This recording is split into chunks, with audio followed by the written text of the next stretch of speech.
Hey-ho! Whoa! Yeah! Whoa! It is Monday night. It's time for Cinemaniacs. Time to talk about movies and TV with all your friends and foes and family and people who recommend really bad movies. No, it's all here for you. All Eagles fans. What? The Eagles fans? I have no idea what you're talking about. Was there a game? Was there a game? Eagles fans that are not playing some behind sports ball yesterday? I expected those Eagles fans would have been arrested last night. Oh, was there really? Oh, there always is. I saw a live stream of some football players having a parade in Disney World. That's all I know. Hey, if you'd like to join us and talk about movies and TV tonight, you just go to EriDanLive.com and you can be part of the action, or you can hang out in the chat, which is where you'll find the one and only Dan Rosenberg, who should be here tonight, but apparently doesn't know how a calendar works. So Dan is going to be in the chat as he is flying coast to coast. It didn't show the beginning. Yes, it totally showed the beginning. Dan's losing his mind, so that's all right. Maybe it was edited out for air travel. Maybe could have been just Die Hard 2 is not quite the same if you watch it on a plane. Yes, airplane is a little different. Would they show it on a plane though? Oh look, and Amanda's here. Look at this! Hey! Wow, could it be? It's a magical night. So glad you could join us. Lovely night. What is bound to be a lively conversation. This movie. Or maybe not. Maybe everybody will just agree. No. Tonight we are going to be talking about the what is this 2007 classic movie? I don't think anybody calls it a classic. That is the wrong word. So Beowulf, starring Ray Winstone and a really well-animated Angelina Jolie and Anthony Hopkins. And we'll talk more about the amazing cast once we hear from Scott as to why he hates us. No, Scott, this was your movie. Yes, it was. I will let you have the floor and say why you thought this would be a fun movie for us to discuss. Oh, if you were to look up the definition of a popcorn flick, this movie would totally be under there. It is trying as hard as it can to be something completely outlandish and fun. It has the writer of Pulp Fiction working on it. It has Bob Zemeckis. I watched this. I used to watch this movie as a teenager, and I'll admit, just watching me track my life over the last 15, 20 years as I continue to think about this movie has gone from like one of my favorite movies to, oh my God, I cannot believe I used to like everything in this. This is one of the rare movies that gets a higher critic score than the audience score. Oh, yeah. The critics give it a 71. The audience gives it a 50. Ooh. Yeah. Which is probably going to be appropriate because I think every woman who watched this did not like this movie. And I do not blame them. This was rough. This was a rough watch. I feel like put it this way. Like if you got kidnapped and somebody was trying to torture you and they made you watch this movie, it wouldn't be that bad. But in any other context, it's that bad. Well, before we tear it apart, because we definitely will, let's list up some of the positive things we liked about it. The animation, I think, is actually pretty impressive. 2008. I didn't hate the animation. Yeah, I didn't actually. I don't know. But when I saw it was by the people who did Polar Express and that it was like a gritty Beowulf thing, I was concerned. But I was actually, it really didn't bother me at all. I think I could have gotten past the animation, although him flipping over the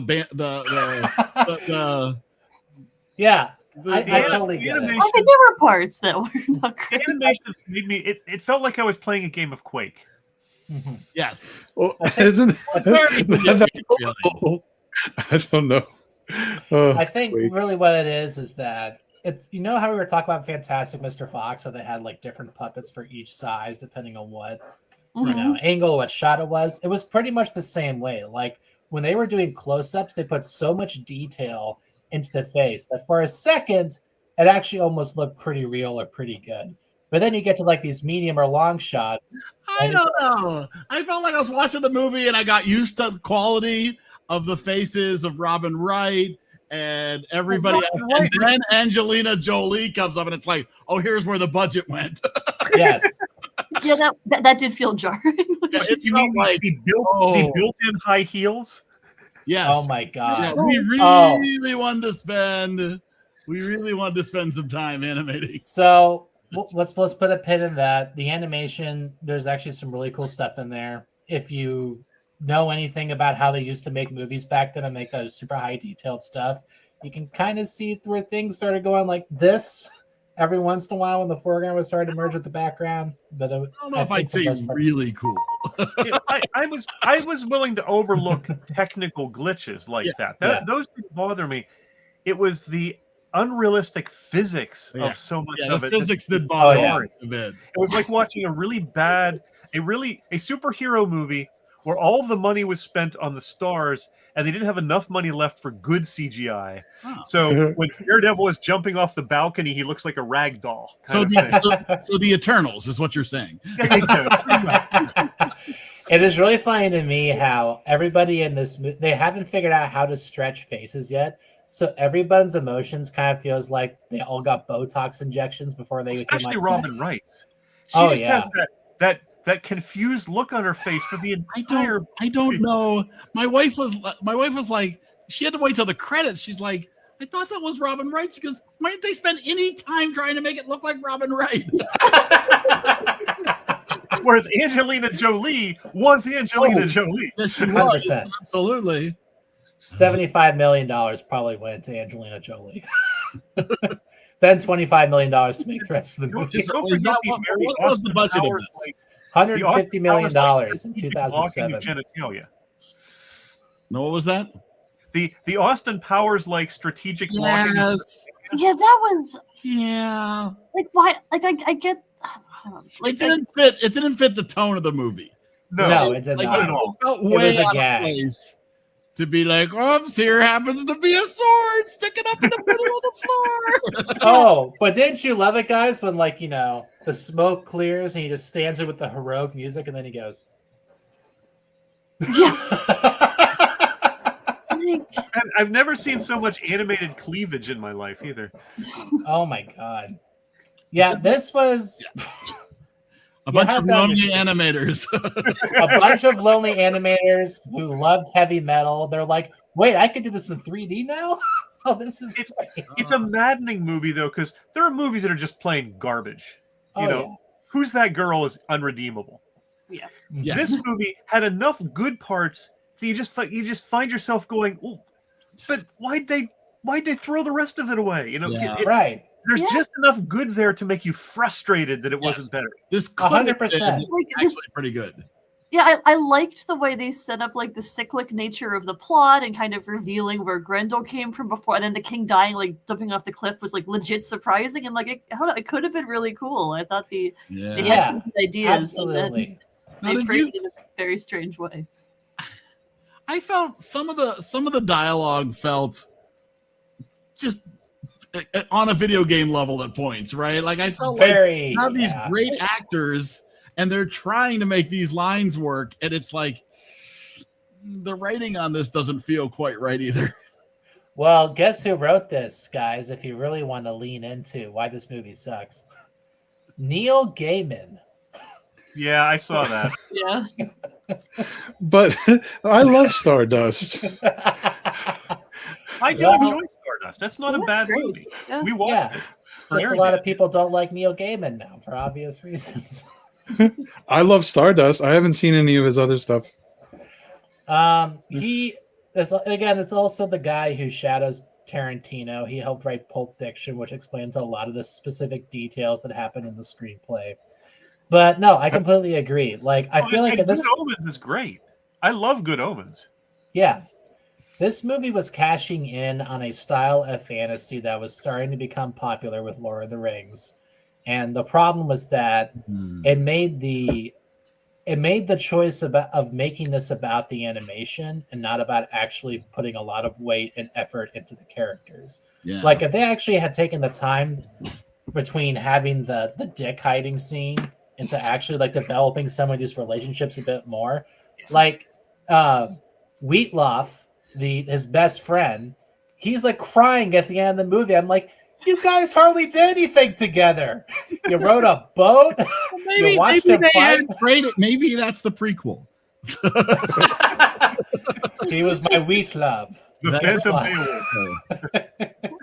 Beowulf. I will say, yeah. From the beginning, I feel like I actually had high hopes after like the first couple of scenes because I thought the initial like attack on the meat hall, like I thought it was like I thought it was intense, and I thought it was really cool, and I thought they kind of set Grendel up as a cool villain. And then I loved when he went back, and I loved all the old English incorporation into like his dialogue with his mom. I thought that was cool, and then it kind of like went off a cliff shortly after that. And then Beowulf arrived and stripped down to nothing, and then yeah, I was like, oh, okay, and then it just kind of fell off. I love how they kept hiding what the mom actually looked like too when she wasn't Angelina Jolie. I think it's because the filmmakers knew that Ridley Scott likes to sue people, and that thing looks a little bit like the alien, just a little bit. So Dan points out that Crispin Glover, of course, working with that's the miracle of this movie. All the Back to the Future drama. Apparently, they reconciled. Well, somebody was handing out money. Also, Glover doesn't need money. I mean, is this how we got Anthony Hopkins into Thor? Because that was the only redeeming thing that I thought might have come out of this movie, is that perhaps we got Odin being played by Anthony Hopkins because of this performance. I will say, other than Malkovich, it's probably true. Overall, the voice acting was solid, and it mostly worked. It felt like they were. I think this is ultimately what bothered me about his voice was the rest of the cast felt like they came from the same place. Yes. And every time he would talk, it's like, it's your bubkus cousin from down south coming up with a completely different accent than anyone else around him, and it just stuck out like a sore thumb. Well, he was the beta male who had to turn to Christianity to deal with the fact that he was a beta male. That's the lesson of the frickin' story. Such a weird character. They threw him in there because they had to have the Christian character somewhere. It's a and he wasn't the original poem. It was not. A lot of this is reasonably faithful, from what I read. The main thing that wasn't was the whole, fathering the monsters thing. That was not in the original poem. Oh no, I bet. And this is not a story about man's shame. This is basically Robert Zemeckis telling the story of Citizen Kane and also how he won his first Oscar by killing it. It's a really, really weird movie. I have nothing else to say. I just can't get over how I used to like this shit. Oh, you have nothing else. Something else. Nothing.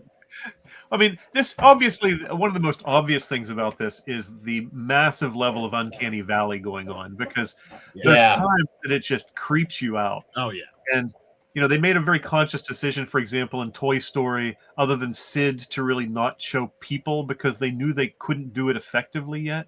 Yeah.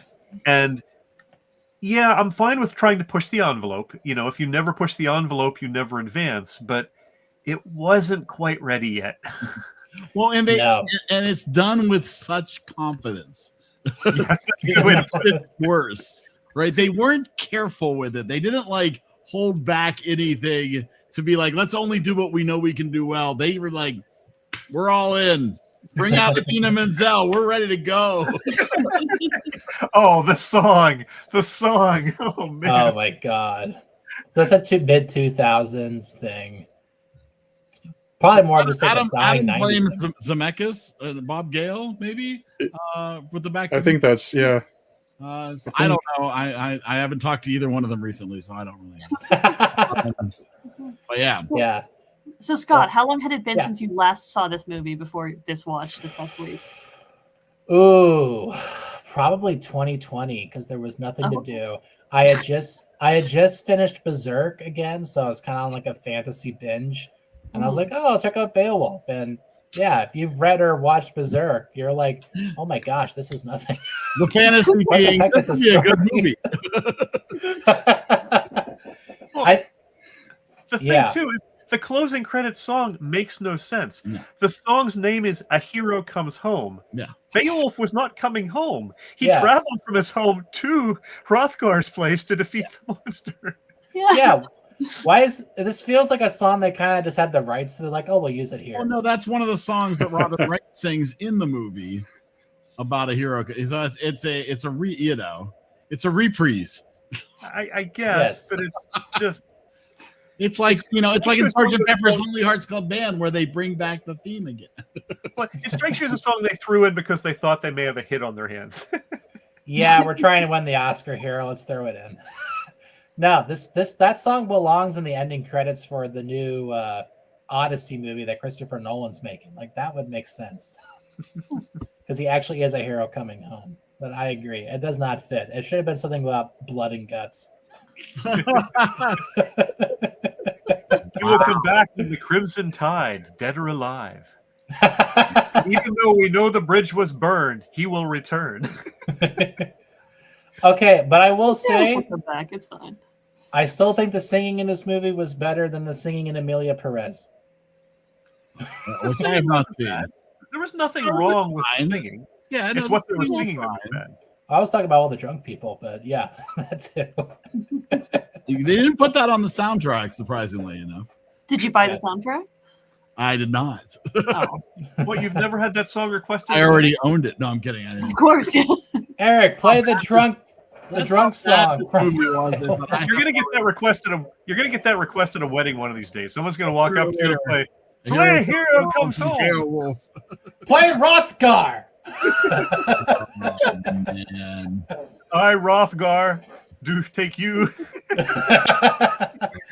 And it's kind of funny you bring that up because if you've seen the show Vikings, I think they took something from that too, from like that actual legend of Hrothgar for this story, because he messes up with his actual wife too, and they go like this. But this it's much more about the fact that she's just like, oh, come on. What about this don't you like, guys? I like the writers listed on IMDb for this movie.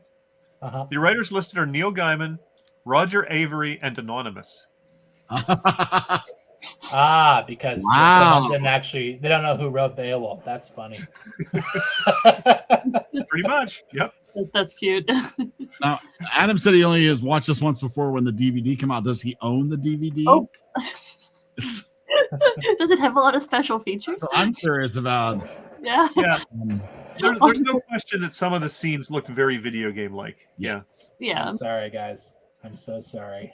Okay. Is that the Blu-ray? Oh So my does it have a lot of special gosh. features on it?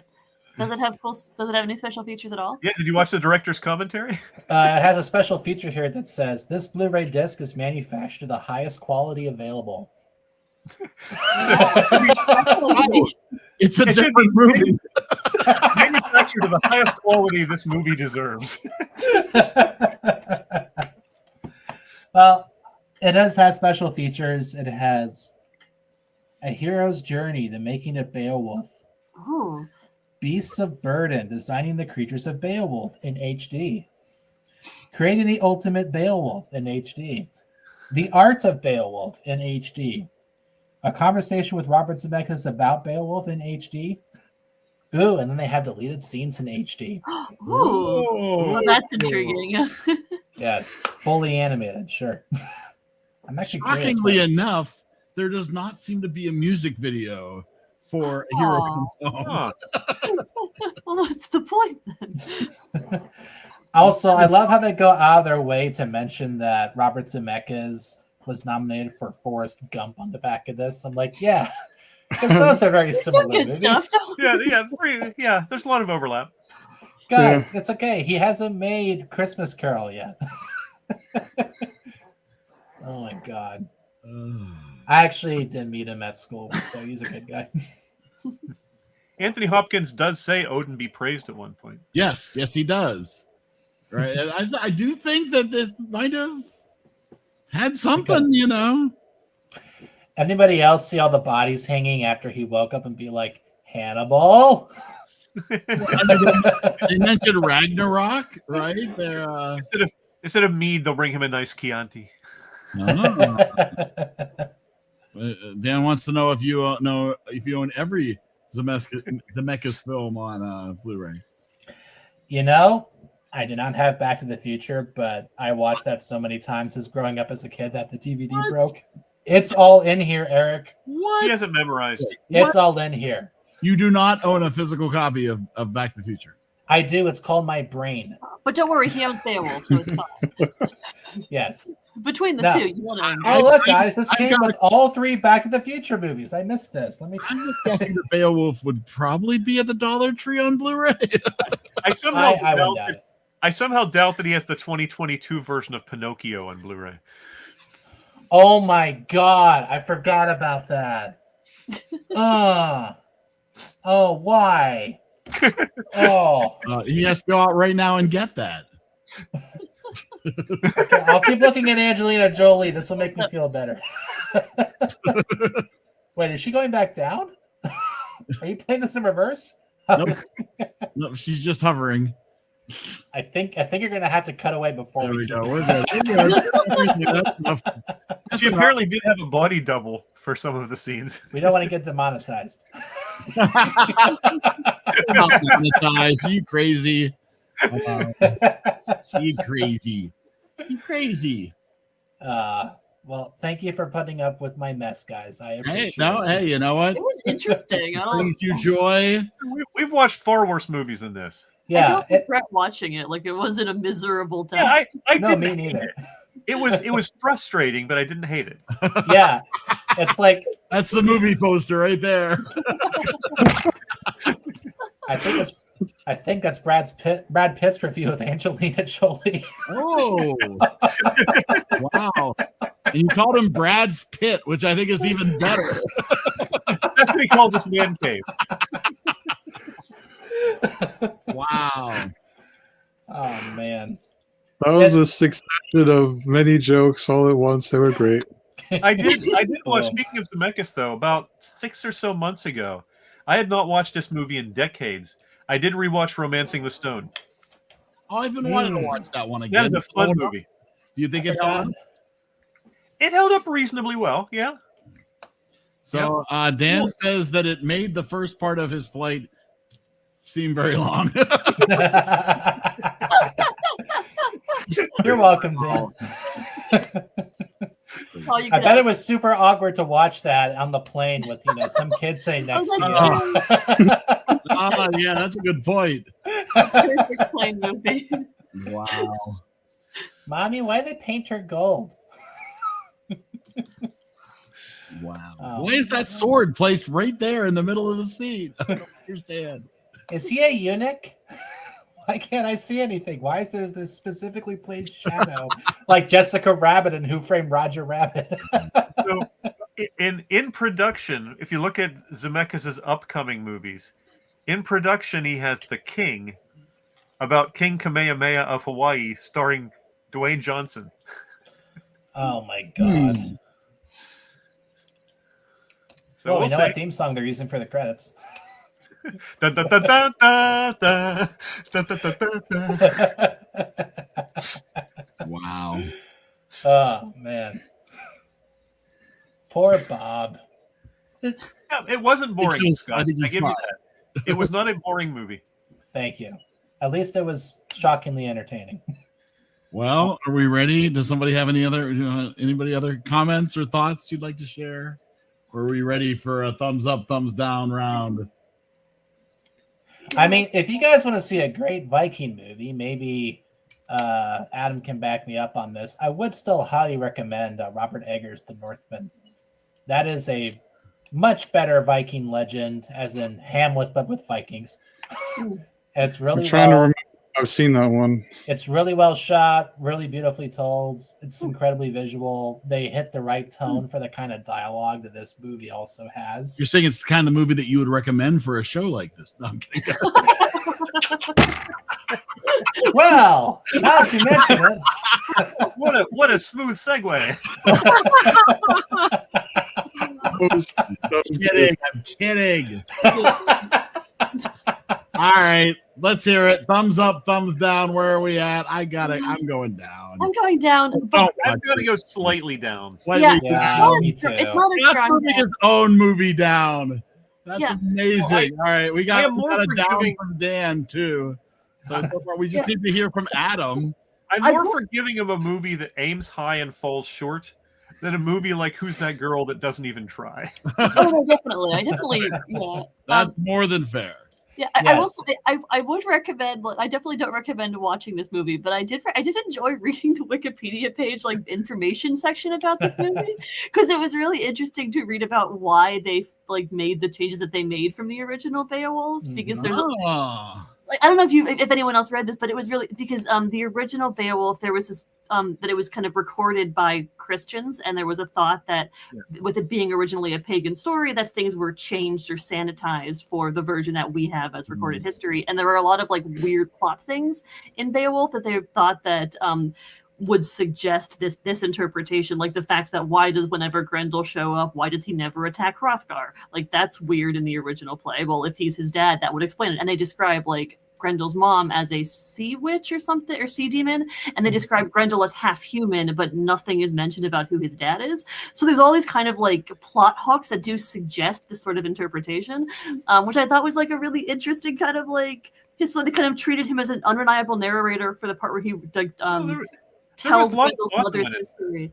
Yeah, so There's I definitely I recommend like looking into the history of this movie because I think it's interesting, but I don't recommend watching it.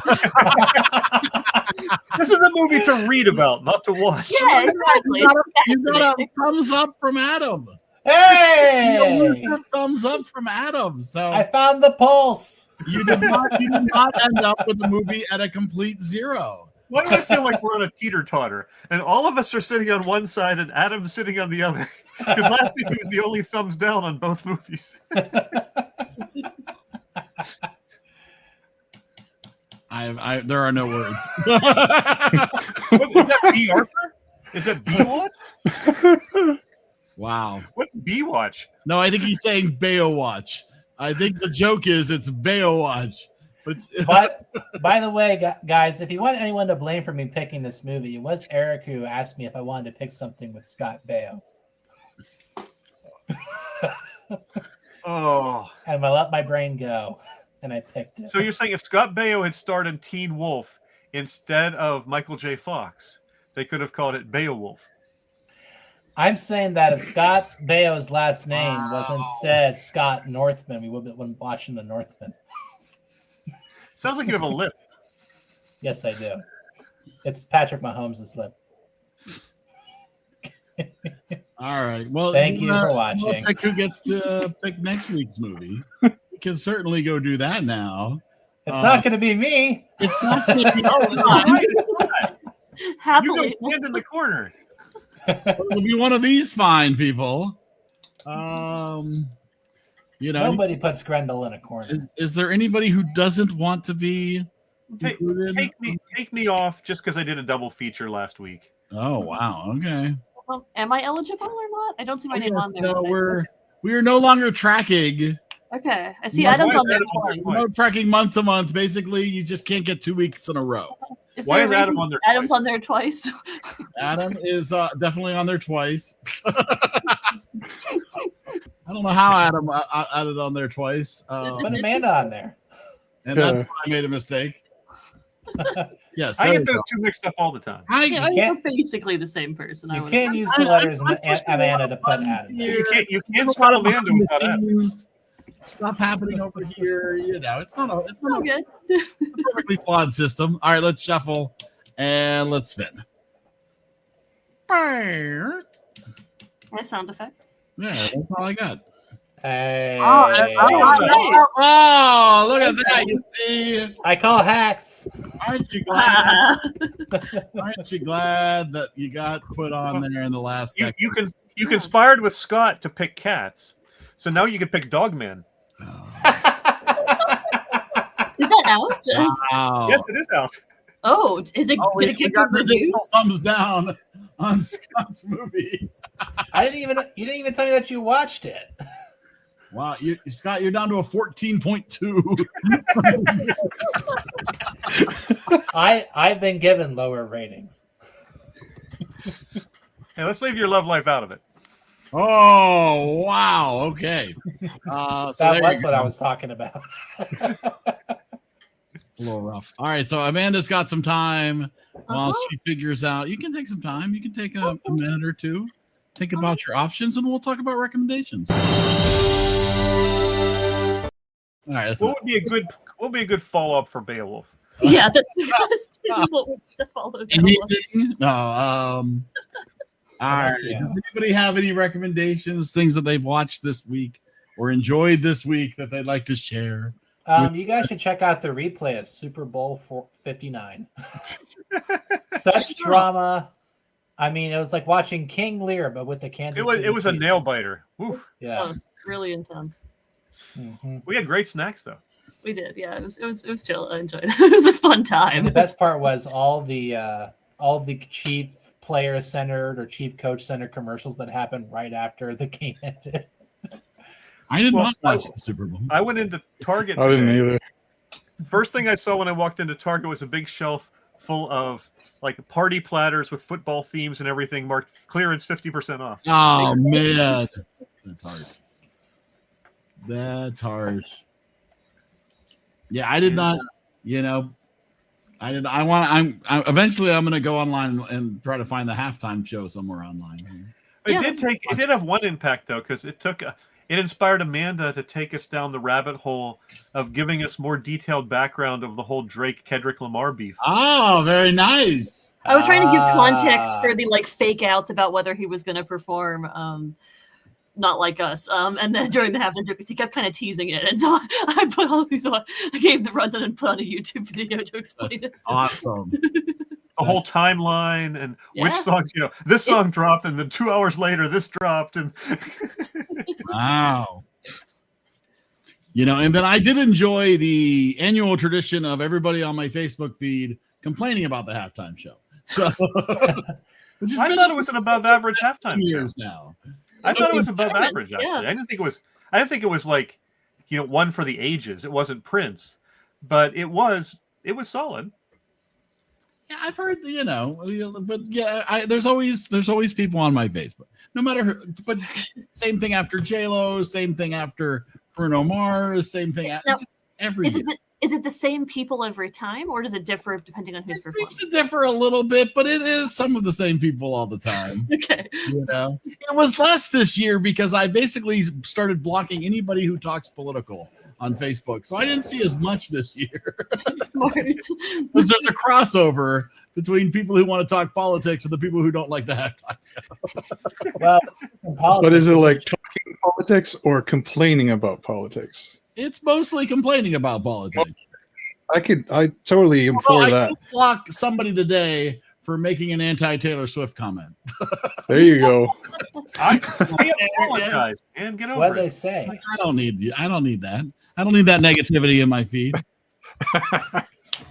Love it. Okay. Yeah, that was. I mean, I'm not a hip hop fan, but it was a solid halftime show. Yeah, I definitely want to watch it. I think that if a lot of people knew about the Kendrick Lamar versus Drake thing, that the fact that he chose to use those songs at the Super Bowl is it would be like airing your dirty laundry in front of tens of millions of people. Except it's not yours, it's some asshole from Canada. So honestly, it's a very pro-American Super Bowl halftime show. I do agree with Adam. It's not the first one, but it's one of the only ones. Yeah. Dan thought the sound mix was off during this. Yes, it was. Adam The has sound was on Kendrick Beowulf, Lamar is, but now he knows who Kendrick Lamar is. No, he doesn't. He didn't watch. It was rap. So there you go. Thanks, Mom. And Dan's mom recommends Watson and the Pit. Not Watson and the Pit. That's a whole different show. Yeah. Oh, okay. I was wondering. That seemed like a strange title. Is that like Stevie and the Bean or There's DJ Watson. and the Bear? Is Watson. this similar to Brad's Pit? It's Brad's Pit. Yeah, it's Brad's Pit. Absolutely. Okay. Beautiful. You know, James of the I've seen some clips of the Pit. It's not it's based in Pittsburgh, so it is annoying because they try to drop all this Pittsburgh lingo in it, and it's really shoehorned in there. Where it's like, Nice. you know, they got hit on a bike on the way to Monongahela, and it's like, really? So it was sort of like watching SCTV when Count Floyd would be on. My favorite Count Floyd ever was his movie was Blood-Sucking Monkeys from West Mifflin, Pennsylvania. And he tells us whole, and the movie wouldn't show, so he started trying to describe it. And the monkeys they land from space and they go up the parkway. They're going up the parkway east. Yeah, they do a little of that, which is a little. But I have heard like doctors say that it's one of the most accurate doctor shows as far as how they're treating patients and stuff like that. So I don't know if that thing, you know, if that's your thing, check it out. Good for you. We've got so much going on here. Rebecca watched 2 movies this weekend: A Mighty Wind, Christopher Guest, and Iron Claw. I've never watched the Iron Claw. I've seen clips of it and seen interviews with the director of it. But it's a pretty tragic story. I've never seen either one of these 2. Oh, Mighty Wind. It depends if you like Christopher Guest movies. If you like Christopher Guest movies, and especially his music stuff, it is really excellent. But it also is directly proportional to how much you like folk music. Because if folk music bores you to tears, you probably won't appreciate some of the stuff in it. Yeah, it is I'm to not folk like a music big, what Spinal Tap is to rock. yeah, and I'm not like a big folk music fan, but I still love A Mighty Wind. It's very Okay. Well, there you go. Didn't watch Saturday Night. I guess you got to watch this movie. It's really good. It is on Netflix right now too. He says, Adam, it was in New Orleans. Lady Gaga was performing right in front of the. I have no idea. This is all personal conversation between Dan and Adam. So there you go. Get a room, you guys. Super Bowl was in Super Bowl was in New Orleans. Yeah. And there you go. Okay, there we go. Okay, yeah. So I have picked my movie. Really, of all of Christopher Guest's movies, the only one that I felt sort of fell flat was For Your Consideration. I like all the rest of them. I like Waiting for Guffman, A Mighty Wind, Spinal Tap. I think I was okay on Guffman. I didn't love Guffman. I love Guffman. I love Guffman. Yeah. And Mascots is hit or miss. That was his Netflix movie about sports mascots. It's only okay. I should watch that sometime because I feel like I was. It's not bad. I have not seen it yet. I have picked my movie for next week. You have? Yes. All right. I am going with on a Spice World. Totally different note. But with still some interesting CGI to look at. I'm going with Night at the Museum. Oh. I missed that. All right. Night at the Museum. I have not seen that in a while. Yeah. Yeah, it's been quite a while. That came up when I was looking at Amy Adams movies, obviously. Oh yeah, fair. Oh, I forgot that. You said Night at the Museum, right? 2006. Yeah. There we go. Streaming on your Disney Plus. It's on Disney Plus. Yeah. So I thought Was this before or after National Treasure? I don't remember. This was, I think, after. this was 2006. National Treasure.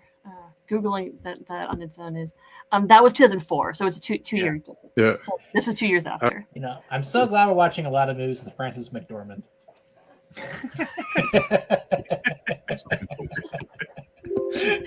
Yeah. Thank you, Dave, for remembering that. Everybody else. I haven't seen that I haven't seen Night at the Museum for quite some time. I can't believe that was actually the first time I saw Rami Malek in anything. Really? Like, count all the Oscar winners in this movie now, with the exception of Amy Adams, who should have one. It's not too late. Have you seen Night Bitch? No, I'm kidding. I cannot believe I have not seen that yet. Oh, it's another Mickey Rooney movie. Oh, there we go. That's right. Hey! Wow. There you go. Oh, here we go. Here we go. Adam's not sure about Ben Stiller. Not a huge Ben Stiller fan, so I mean, it is Ben Stiller. So either way, does that mean he's never seen it? Oh, he must not have. It sounds like it was the either way comment. It's really not a Ben Stiller movie. It's an ensemble movie. It's a movie with Ben Stiller. I mean, as the I think star. Robin Williams is in it, right? but I mean, Yeah. Yeah. Ben Stiller plays a large part in it. Oh yeah, He does, but it's it's It's not not like Zoolander or Tom Tropic Hanks Thunder. in Castaway. I mean, he's one of a cast of thousands. Right. Dick Van Dyke, come on. It's kind of like you feature the different people that come on. Yeah. I mean, you get quite a star-studded cast. It's an intense cast. It sort of has a Jumanji feel to it. Yeah, that's fair. Yeah. Mizuo Peck. Does it have Amy I don't I'm not remember. No, I think she's in the second one. She's in the second one. know. Indian in the So for Covenant has bonus any- points, you can watch. No. Yeah, you can watch all. It looks like there were 4 of them. I'm not sure I've seen all 4. I think you only need to watch the first 2 if you really care. Yeah, I don't. Yeah. I only seen the Rough. first one. I will say 3 is a little bit rough. I can't I don't find think if I've seen- I can't find out if Mizuo Peck is Native American or not. And she's playing Sacagawea. I don't know. It is. I will say Adam has never seen it. to Adam's point though, I will say that it's not a Ben Stiller front and center for most of the movie, but he is playing pretty much a very Ben Stiller character. Oh, absolutely. Yeah, he is. He is Ben Stiller. Yeah, but he's not Ben Stiller, the guy who had his assistants change his dressing room every day on set of Tropic Thunder. And I know because one of them was my professor at school. I have the feeling there was a lot of odd things that happened on Tropic Thunder. Very Jared Leto method acting stuff, I think, probably happened on that set. Yeah, I mean, it's impressive that Robert Downey Jr.'s career survived Tropic Thunder. Well, he was Iron Man, so it came out the same year. He was kind of saved. Like what? Yeah, exactly. Yeah. Also, it's kind of funny that they had an opportunity to give an Oscar to a guy in blackface, and instead they gave it to the dead guy in whiteface.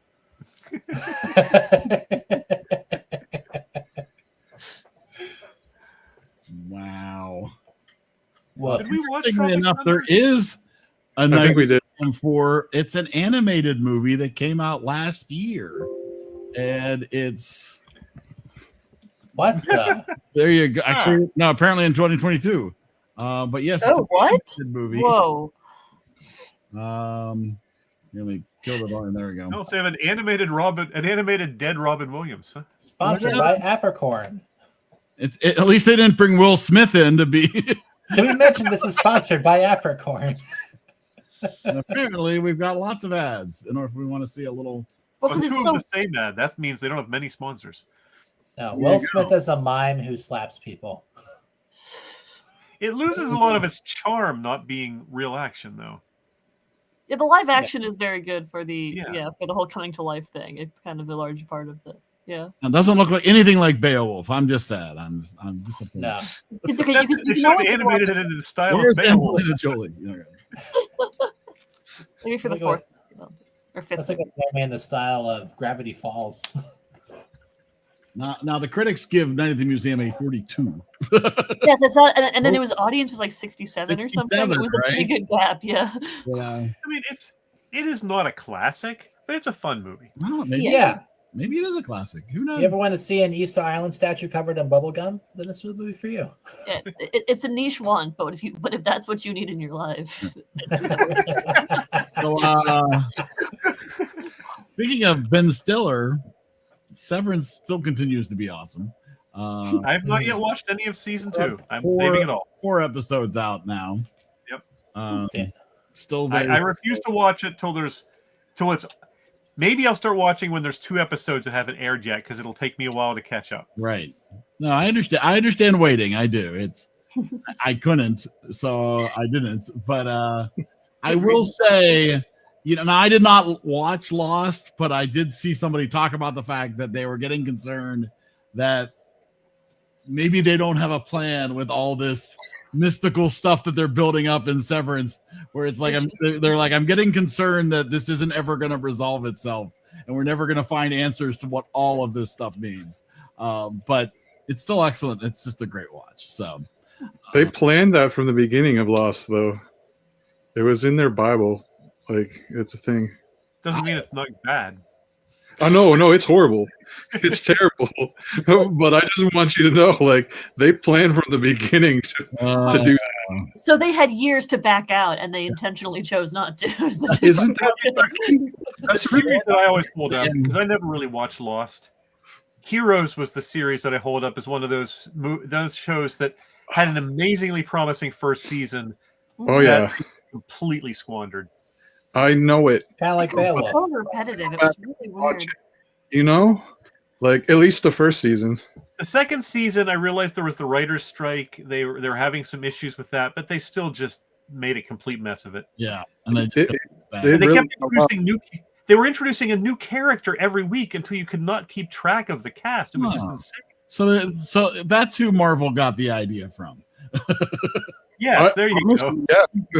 Now, just keep adding more and more people. Heroes was like huge, and then Marvel did a thing. Yeah. What you gonna do?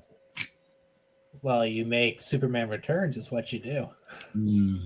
Oh yeah. You really?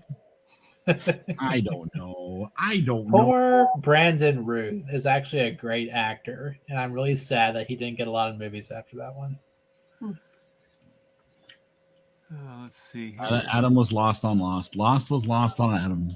I watched like the first couple. The first season was. I remember enjoying it, but just kind of fell off of it. Yeah, people saw Lost and they said, "Wow, let's give that guy Star Wars." Have you seen the ads for Thunderbolts? I did. I don't know what to think. It's Suicide Squad. I mean, it's clearly building on Black Widow. Yeah, I mean, they got two characters from Black Widow. Yeah. Wait, I missed this. What? Thunderbolts. It's the new. It's not the new, because actually opening this week is Captain America. But then later this year we're gonna get Thunderbolts, which is Bucky and Yelena and Red Guardian and John Stewart. It's not John Stewart. So it was like Green Lantern. But it's a bunch of B-list characters getting together. Yeah. It worked for Guardians of the Galaxy. So they're a ragtag, scrappy group, and whether they can take over the world, I don't know. It worked for Guardians of the Galaxy, but doesn't mean lightning will strike twice. It's more like we have all these leftover characters. We need to make a movie with them. It's something like that. Like they're like, well, why not?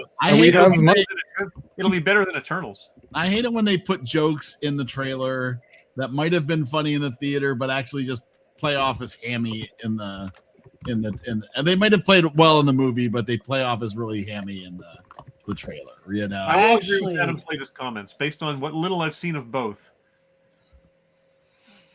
Yeah, I am curious about Captain America. I'm not going to see it this week, but I'm trying to make plans to see it soon.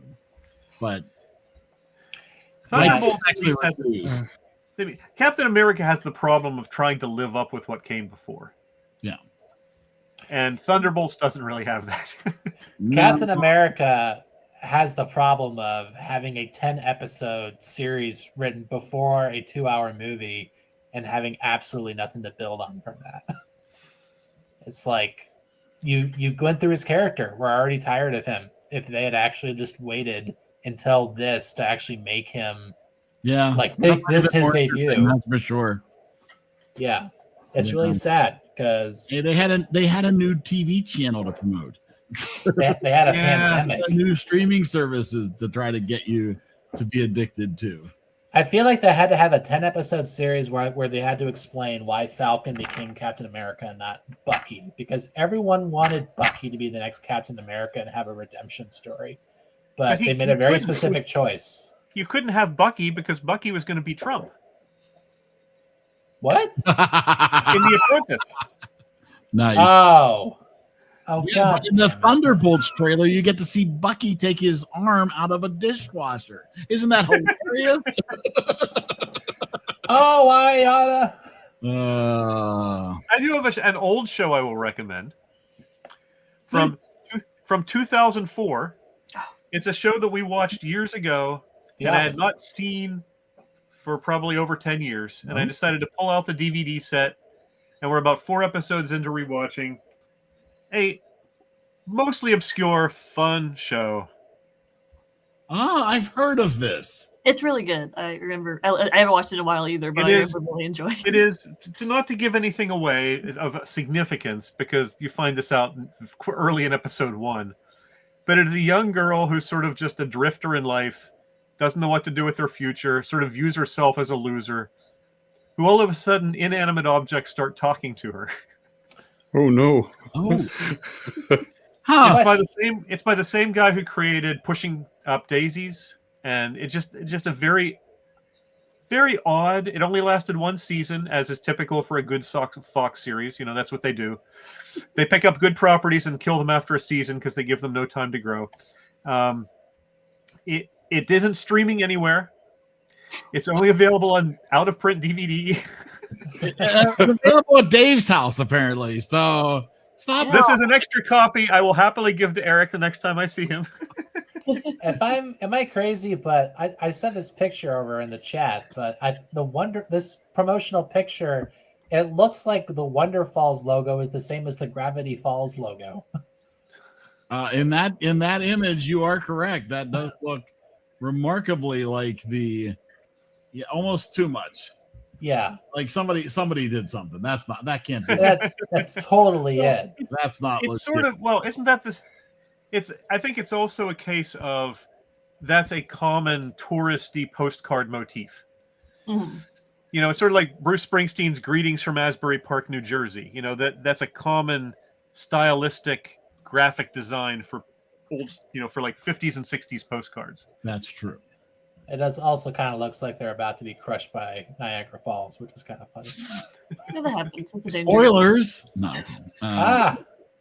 Yeah, Comedy. So I concur. Let me go back here. We've got going back to Winter Soldier. We've got Adam talking about how Falcon and the Winter Soldier basically sets up the Thunderbolts as well as Black Widow. Yes, you need to watch at least 14 hours of Marvel content before the Thunderbolts is going to make sense. to care a little. I was bored by Falcon and the Winter Soldier. Oh, it's boring, and it's long, and it's boring, and it's also long. And boring. I hear it's also boring. No, I watched it twice. Oh. Okay. It was one of the shows that made me finally just stop watching Marvel. I forgot which was who's that? Wow. What was that, Brian? I said I forget which one it was for me that made me stop watching them or caring, and then like sometimes I'll come back and be like, "Oh yeah, okay, I want to watch this." Yeah, But I still haven't finished. We never finished Echo. We never finished the What Moon If. Knight? I didn't watch Moon Knight either. Yeah, no. Moon Knight's rough. It's good in some ways. I mean, on the Netflix shows, it was ultimately Iron Fist that made me just go, okay, what else is on? I did not finish Iron Fist. It is awesome. I liked the first season of Daredevil. First season of Daredevil, even the second season was good. First season of Jessica Jones was excellent. I didn't watch that one. With David Tennant. I highly recommend it. Yeah. Yeah, it was really good. Okay. He is truly one of the most. He does plays a good villain characters. like you can. He is just impressive. He is. I mean, yeah, I didn't see Eternals. I didn't see. I haven't seen the second Doctor Strange yet either. Yeah. I just don't want them anymore. I'm like, Brian, did you see WandaVision? no. All right. Well, you get good news for you. You get to pick. You can either watch WandaVision or Doctor Strange 2. It's exactly the same lesson. Nice. Same story. WandaVision had the advantage, though, when it came out, they were doing things very differently. It was a very unusual. The first 2, 3, 4 episodes of it just had you going, what is going on here? And that's hard to do. That was impressive.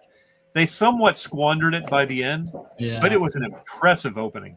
I will say the funny thing is about WandaVision is that most of the people I know who are 25 and younger were like, I just didn't get it. I stopped watching because I get that.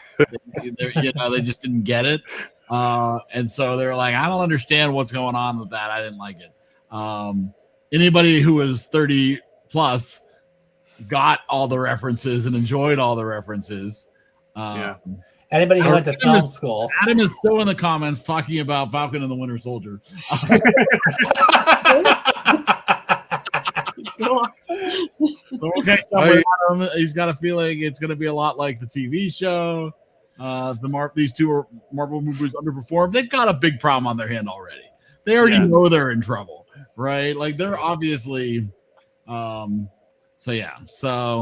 what's the reason why they and Fantastic Four? They have two problems. One is trying to live up to what they've done before, which is really hard.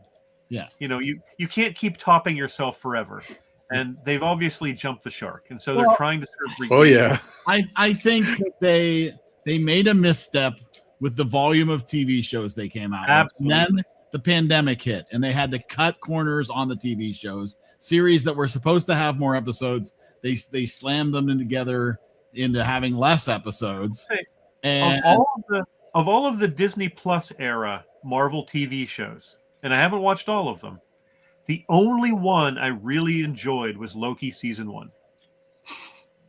Still haven't seen that either. I think I know what happened is that when Black Panther became super successful, they saw an opening to make almost every single product or movie they made after that like Black Panther, in that it had to basically cover a very specific important topic in some sort of way in the TV show or the movie that they were actually making. And it's really hard because I think part of the thing that made Marvel super successful was that you could jump in at any time and still find yourself invested in some way in one of the characters at least. Yeah. What makes comic books great? It's a lot of things. Yeah. But one of these is a kid can jump in and it's as basic as it gets. It's heroes versus villains. It's good versus evil. Not everything has to have a tremendous moral lesson or a social conscience. It just has to be Dr. Doom getting beat up by the Thing. I mean, that's really what you need. Yeah. Yeah. It really is that. I would watch that. Is there a movie? Go ahead. What? Oh, no, he said Dr. Doom getting beat up by... I like the Thing. I'm just saying. Well, that's good. It was going to be Kang. Kang was going to be sort of the center of the next arc. And then with the whole Jonathan Majors stuff, they shifted it to Dr. Doom. That's the problem. They were going down so quickly, right? The TV shows brought them down. The pandemic brought them down. Kang brought them down. Like they're just taking hit after hit after hit, and they have not been able to recover from any one of these. I mean, you get like Daredevil, which of course did very well for them, but is just basically only MCU adjacent. It doesn't really have the it's not really part of that universe. The most successful Marvel products right now are the ones that do not insist upon themselves. Mm-hmm. Like the Family Guy Godfather clip, right? I didn't like the Godfather. It insists upon itself, Lois. Like that is literally almost every single Marvel show or movie that has come out. And it's a darn shame because there's some really talented people on screen. There's a lot of freaking hard people that work on the special effects in the editing department, trying to make these movies happen on a schedule and still make them look great. And they're flopping. Yeah. And it's a big reason why they don't have work right now. Well, as Adam points out, Deadpool and Wolverine did great. Deadpool and Wolverine is 2 of their Fox pickups. It had nothing to do with the MCU really. No. Yeah, but it wasn't trying to be like, we're Deadpool and Wolverine. We're the most important Marvel movie you'll ever see. And to Disney's credit, they didn't blow it because Yeah, they could 100%. easily screwed that up. That is true. All right, well, that's enough Marvel talk for one night. So the DC Extended Universe. Now let's get to DC. I liked Wonder Woman 84. Flash was great. No, it's the Night at the Museum cinematic universe that we're going to be exploring. So it's the Ben Stiller cinematic universe. The NAAMP. I don't know. We'll watch Walter Mitty next. I'd watch that. So anybody I else watched the any Danny final Kaye thoughts version. for the I group? watched the Ben Stiller version. Any final thoughts on Beowulf? It's worth seeing. I'm not. That said it all. Thank you. Is it worth seeing once? It's worth seeing once, No. in my opinion. To see how far we've come. I am glad I watched it, and I'm glad I don't have to watch it again. No, honestly, amend it was like 55 minutes. I would agree with you. Let me amend that. I'm glad I watched it for free, and I'm glad I don't have to watch it again. There's a lot of free content to watch, though. I mean, at the end of the day, I did pay $4 to watch Beowulf. It's fine. Ouch. Ouch. You Wow, could have gone to Klondike bar. You could have gotten a couple candy bars. It's okay. I can also buy candy. It's okay. You could have rented Cats 4 times. No, I'm kidding. I mean, and I have, yeah. No, I mean, I mean, there are a lot of songs about cats coming home. Oh, my. Remember, a cat comes home. That's great. But the cat came back the very next day. Wow. All right, everybody. It's been a blast. We love you. We want to see you back here next week with Night of the Museum, Conversation at the Ready, and who knows, whatever. Maybe Dan will be here. whoa. Hasn't Oh, happened. come on. Wouldn't that be good? I don't want to overpromise, but maybe tune in next week and find out. It's like watching the Super Bowl hoping to catch a glimpse of Taylor Swift, right? All right. Good night. See ya.